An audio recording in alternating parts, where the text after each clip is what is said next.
What is up, ladies and gentlemen of YouTube? Hazer4 coming at ya.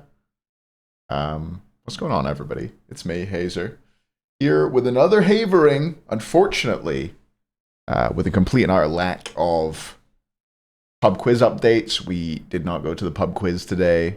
Our normal quiz friends, my friend Ian and my friend Emily, who always come to the pub quiz with Yasmin and I. Emily's sick, so no quiz this week. So I don't have any quiz updates for you. Maybe I can make up a quiz question for you on the spot. Name the 3 highest population cities in the world beginning with B. What are they? You say? Well, I don't know. My guess. I'm throwing a Beijing out there. I'm throwing a Buenos Aires out there. And I don't know, maybe like a Bangkok's pretty big, right? Bigger than Berlin, I would say. Bangkok. I'll check. Shall I check now? Let's check. Why do I do this to myself? Okay, highest population cities in the world. I don't fucking give me a Wikipedia list of largest cities. That'll do me. List. Okay. We've got Beijing number 8. Correct. Buenos Aires number 13. Correct. Bangalore. It looks like it's bigger than Bangkok, I think. Bangalore and Bogota are both bigger than Bangkok. So if you wanted to be correct, your answers would have been Bangalore, Buenos Aires, and Beijing. There you go. Great quizzing, everybody. It's crazy how even when I don't go to the quiz, I lose. It's fucked up. Anyway, this past weekend we had the EUCC Worlds qualifiers. And it was a really good tournament, I thought. I really enjoyed it. I think it was fresh enough from the SPL to feel pretty different. The games were all like pretty competitive. There was a few stomps, don't get me wrong. I think Johnny in his first 4 games or 6 games, he was averaging like 12 kills a game, which does tell you a little something. But it was still really fun to watch, I thought. The teams that qualified out of it were Hex Mambo and the Solar Scarabs. Let's talk about meta first. In terms of the meta of the tournament, it wasn't too different than what we've seen so far. It was mage solo largely, but we did see warriors picked up, particularly later on in the tournament. We saw some warrior matchups. We saw a couple assassins in solo, so it wasn't too dry in terms of just being like a mixture of Raijin, Poseidon, and Morgan Le Fay solo. Athena and Maman Brigitte were pretty much permanently banned throughout the tournament. Barely ever saw them. I think we maybe saw them 1 time each. And in terms, I took some notes for this. I'm actually ready. In terms of what the most popular gods were per role, this was off the top of my head last night, Sunday, after the tournament finished. Solo, it was like Raijin, Poseidon, Apwash, most popular. I don't think we saw we didn't see many Morgan Le Fays. Jungle, there was a lot of Awilix. I don't know if that's like an EU specific thing, or maybe she's particularly strong right now. And we also saw like a decent amount of Thor. In mid, it was Baba Yaga, Thoth, and Kukulkan. I think Thoth was probably the number 1 mid pick, almost surprisingly. Baba Yaga was also played without cloak, which was interesting. It was like full damage Baba. Support was quite varied, but I've got Yemoja, Sobek, Ganesh, and Kepri as the gods that I thought we saw the most. We saw a bit of Fafnir as well. And then ADC, there was loads of Hachiman. Hachiman really, really popular. And then after Hachiman, it was like Anhur, Ishtar, Bog type stuff.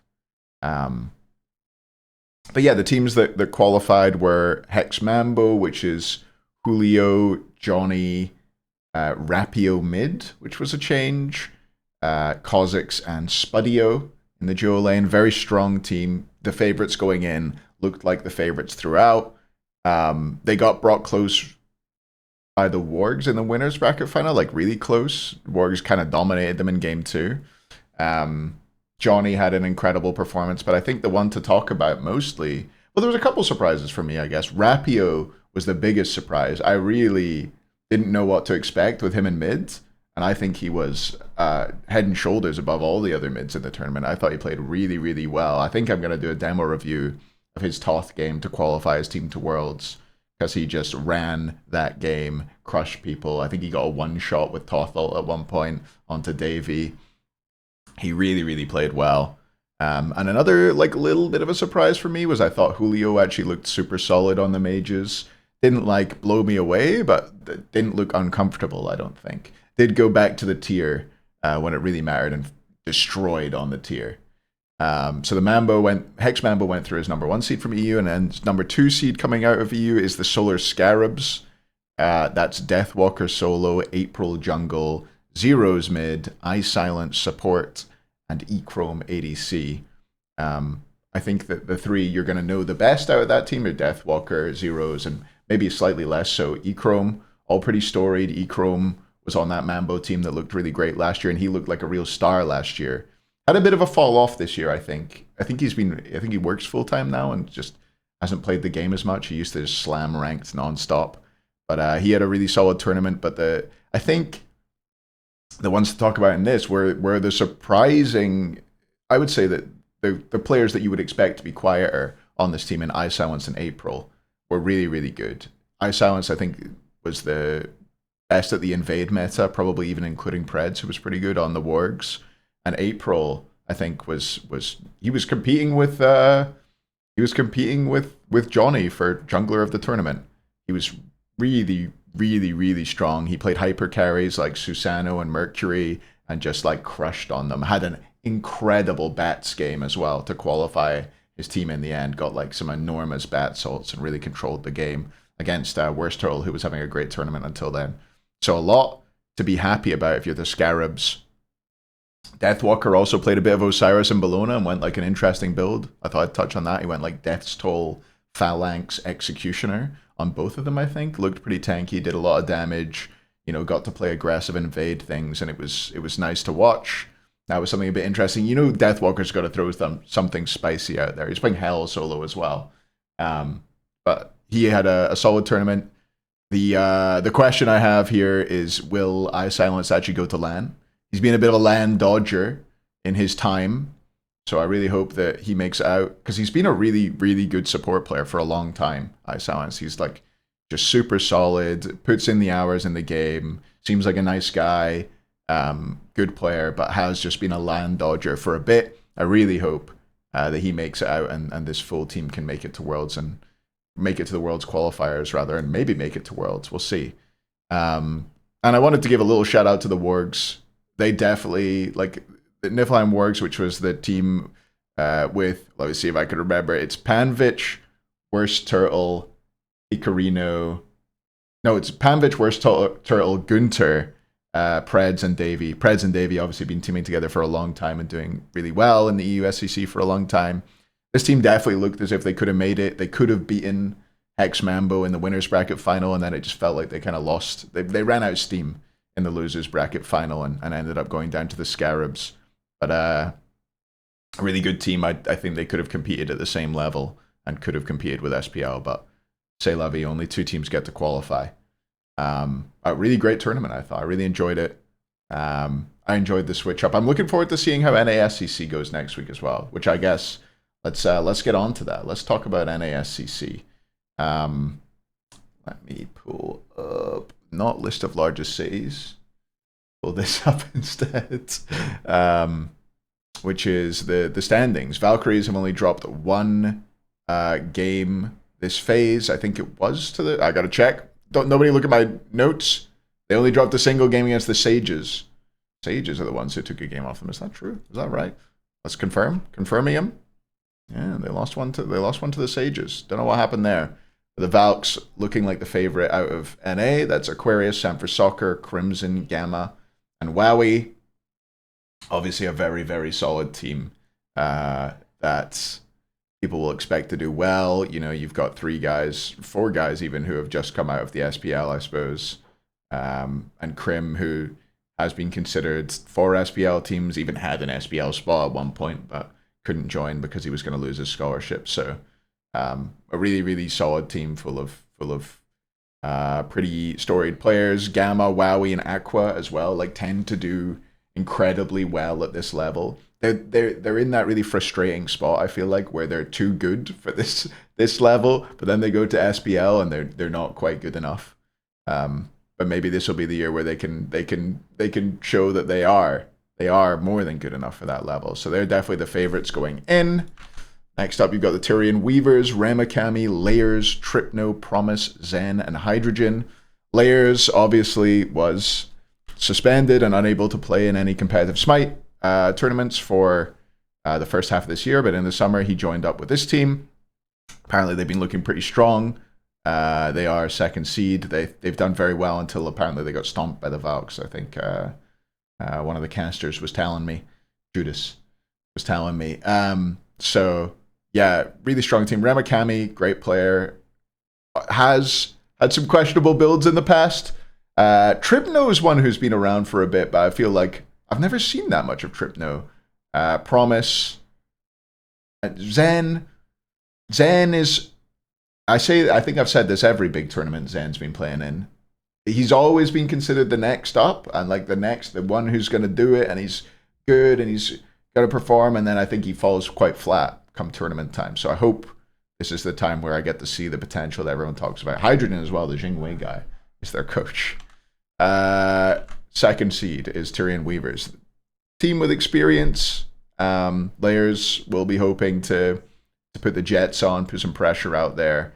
He is, being on this team, Layers is not that much of a hyper carry jungler, I feel like. I don't know what he's been doing in the SCC, but in the SPL he certainly wasn't. He was really good at facilitating, could carry games, but most of the time he was there to like provide pressure to let players like Paul carry games. But we'll see if he goes more carry mode on this team. I'm not sure. Cowlin Wardens, Delny, Pico Ways, Nog, Elion, and Chuba. I think Pico and Nog are both LATAM players, if I remember right. I don't know if they're both. I think Nog is Brazilian. I don't know if Pico is. I feel like he's LATAM as well, but I could be wrong. Delny, console, solo laner, been around for a bit. I think he played, last time I watched Delny, I remember he played super solid. He was playing Bologna, playing really, really strong. Nog had the option to join an SPL team. He got offered the Gladiators mid spot and did not take it. So obviously very highly rated in NA. We'll see how he can perform individually. Elion back in support. A solid support player. A leader, which will help this team, I'm sure. And Tuba been around the block for a while, playing ADC. Definitely come up over time. I feel like he's pretty solid. So yeah, I think this one, a lot of it's going to come down to how Elion and Nog play. I think the other pieces, it's about how Elion leads this team and about if Nog is the carry, we believe. Top kills per game, Pico Ways in the jungle. Is it all just junglers, top kills per game? It looks like it. Next up, Athenian Sages.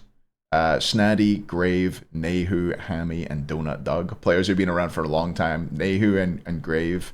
I'm pretty high on Nehu. I have been for a while. I always like watching Nehu play.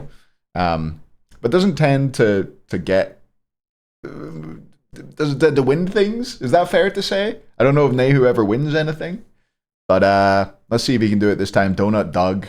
Funny name. Funny guy. I feel like he's another one of these players who's come through as a ranked troll and become an actual competitive player. Hammy, I don't know much about Hammy, to be honest. Graves been around, jungling, hits a lot of Qs, and Snaddy's been around for a while as well. Always in the SCC, Snaddy, I feel like, for years. I feel like Snaddy's a name I've been hearing since, like, I don't know, like season 4. I feel like he's always been around. But yeah, another solid team. Chibalba Storm. This is going to be the team I probably know the least about. Tegveer, Rat Milk, Globe, Happen, and Shinigami on this team. Bitey is their coach. Okay, well, I do know some things about this. We've seen Globe at LAN. He was a fun guy to watch. Shinigami, also known as Pringles. Used to be known as Pringles. Good player. I don't know much about Happen. Rat Milk is a player who I thought was an SPL jungle smurf just because of the name. But turns out he's just a guy called Rat Milk. He hits a lot of Qs. And Tagveer, don't know much about. Don't know if Tagveer maybe is a read. I'm not sure. Don't know anything about Tagveer, to be honest with you.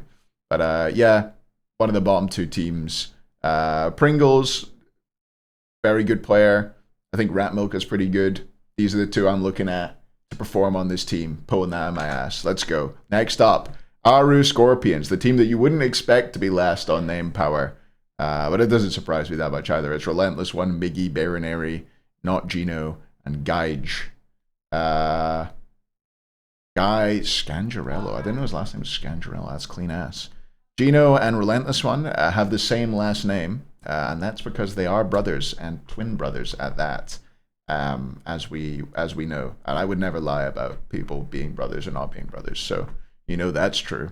Miggy in the jungle, Baronary mid. Baronary's been around for years. I feel like Baronary has maybe played some different roles too. Has Baronary played support at some point? He's played up, not just mid. Guy J, this strikes me as a team that probably doesn't necessarily practice that hard. Is that fair? I feel like that's super unfair of me to say, but I've already said it. So I do feel like Gino and Relentless One, if they wanted to be on a good team and they wanted to practice hard and win things, they probably would be, and they could be, and they wouldn't be last place. So we'll see. I like those guys. They're really good players, Gino and Relentless One, for sure. Guy J was a good ADC. I feel like he took a long time out of comp before this year, rather. I don't know if he played at all last year. I felt like he was kind of out the smite scene. Miggy, Baronary, we'll see. This team, I don't know. You wouldn't put it past them to make a run of it, would you? Maybe. We'll see if they figured out the meta. I don't know. Is Rat good into mages solo? If Rat's good into mages solo, they could do it. But yeah, I don't know. I guess my predictions for who qualifies, I'm going to go Valks plus Wardens is my prediction. So we'll see if the Weavers, maybe the Weavers are better than I think they are. But I quite like the look of this Wardens team. Valks, goes without saying. Yeah, just got a little feeling about the Wardens. It's because I'm a big Leon fan, actually. Big fan of that guy. Even when he's small and when he's big. Anyway, that's going to be that, I think. Good little Hayvering here. What time do we get? 17 minutes? Jeez, wrap it up, Hazer. Wrap it up. I think I'm going to do some demo reviews after this. Patch tomorrow.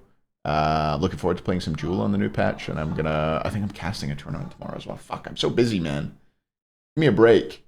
But I'll be back with the NASCC tournament Thursday to Sunday. It's that GSL double groups format. Hope to see you there. Hope you're having a great start to the week. I will catch you all next time. Bye.